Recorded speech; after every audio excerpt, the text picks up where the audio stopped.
یتیم کے مال کے قریب مت جاؤ. اگر ابا کا انتقال ہو جاتا ہے تو بڑا بھائی چھوٹے بھائی کی وراثت کی حفاظت کرے گا.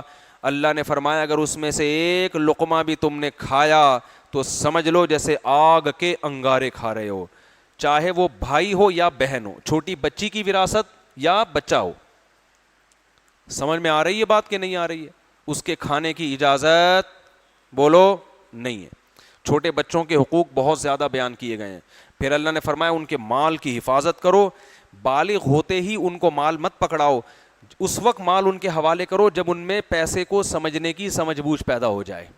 اگر بالغ ہوتے ہی ان کو مال پکڑا دیا تو جیسے مفتی طارق مسعود صاحب کو کوئی انگوٹھے دے کے پورا پیسہ لے کے بھاگ گیا تھا, حالانکہ وہ تو بڑے ہو چکے تھے.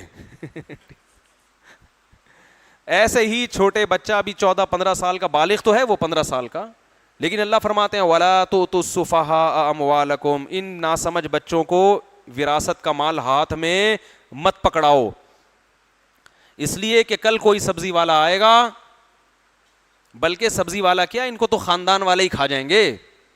حقیقت بتا رہا ہوں آپ کو, 15 سال کے بچے کو 2 لاکھ روپے پکڑا دو آپ, پہلے تو بڑا بھائی کھا جائے گا, کہے گا یار مجھے دو ذرا میں انویسٹ کرتا ہوں, اپنے کام میں لگائے گا. وہ چاچا آ جائے گا, ماموں آ جائے گا, پھپھو آ جائے گی, سب کھا جائیں گے قرضے کے نام پہ.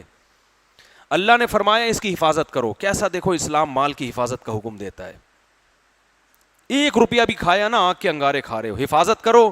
فَإِنْ آنَسْتُم مِّنْهُمْ رُشْدًا, کیا علمی بلاغت ہے.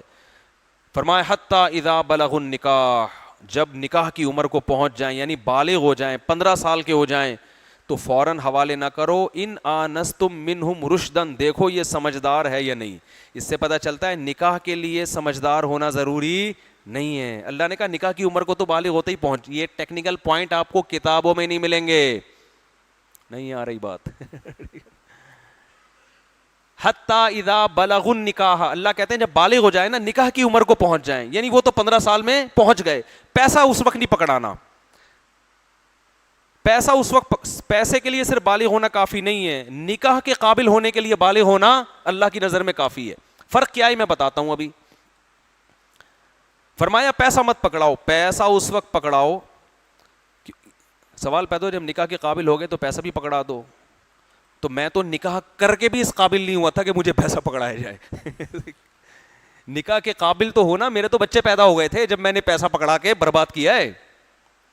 تو اللہ نے فرمایا فَإِنْ آنَسْتُم مِّنْهُمْ رُشْدًا, دیکھو اگر بچہ سمجھدار ہو گیا ہے, اس کو اب چونا لگانا آسان نہیں ہے, اس کو پتہ ہے پیسے کی کیا ویلیو ہے, اس سے کیا ہوتا ہے. فَادْفَعُوا إِلَيْهِمْ أَمْوَالَهُمْ, تو اللہ رشتہ داروں کو کہہ رہے ہیں پورا پیسہ اس کے ہینڈ اوور کرو. وَأَشْهِدُوا, اور لوگوں کو گواہ بھی بنا دو کہ بھائی لوگ خاندان والوں کو بتاؤ دیکھو میرا چھوٹا بھائی تھا یا میرا بھتیجا ہے, میری بھتیجی ہے, بچی ہے, بچہ ہے, جو بھی اب سمجھدار ہو گیا ہے, اس کے اتنے روپے بنتے تھے, یہ دیکھو آپ لوگ گواہ رہو, میں 1-1 روپیہ اس کے ہاتھ میں پکڑا رہا ہوں تاکہ مجھ پر انگلی نہ اٹھے. آج ایسا ہوتا ہے معاشرے میں, بڑا بھائی کھاتا رہتا ہے, وہ کہتا ہے مجھ سے پوچھ کیوں رہے ہو بھائی, مجھ پہ شک کرتے ہو کیا. اللہ کہہ رہے ہیں بڑا بھائی چھوٹے بھائی کو دے گا, سب کو گواہ بنائے گا, کل مجھ پہ کوئی انگلی نہ اٹھائے. لیکن بڑا بھائی کہتا ہے میں اتنا نیک ہوں, مجھے پہ انگلی کون اٹھائے بھائی, مجھ سے پوچھنے والا کون ہے, ہمارے گھر کا مسئلہ ہے, پڑوسیوں کو کیوں تکلیف ہو رہی ہے, پولیس کیوں انوالو ہو رہی ہے. بھائی آپ نے کیوں یہ فرض کر لیا ہے کہ لوگ آپ کو نیک سمجھیں. پیسوں کے معاملے میں اللہ کہہ رہے ہیں کہ معاملات کیا ہونے چاہیے, اس میں 1 نمبر ہی, کل انگلی نہ اٹھے تمہارے اوپر, اس کو ہینڈ اوور کرو, گواہ بناؤ لوگوں کو. اور اللہ نے فرمایا اللہ کفا باللہ حسیبا, اصل حساب کون لے گا, اللہ لے گا. تو پیسے کے معاملے میں اسلام میں بہت ایکوریسی ہے میرے بھائی. تو میں یہ عرض کر رہا تھا اللہ نے نکاح کے لیے تو بلوغت کی قید لگا دی, پیسوں میں تصرف کے لیے کہا کہ ابھی نہیں, جب تک سمجھدار نہ ہو جائے, معاشرے کو چل پھر کے دیکھے, اس کو پتہ چلے کہ بٹ کوائن کیا ہوتی ہے, اور جناب کہاں بحریہ ٹاؤن کے نام پہ کیا ہو رہا ہے, اور مفتی صاحب کو سبزی والے نے چونا کیسے لگایا تھا.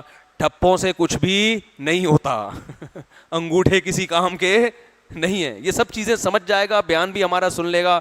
اللہ فرماتے ہیں پھر اس کی دولت اس کے حوالے کرو, اب اس کو چونا لگانا آسان نہیں ہے, اتنا سمجھدار ہو جائے تاکہ مال ضائع نہ ہو.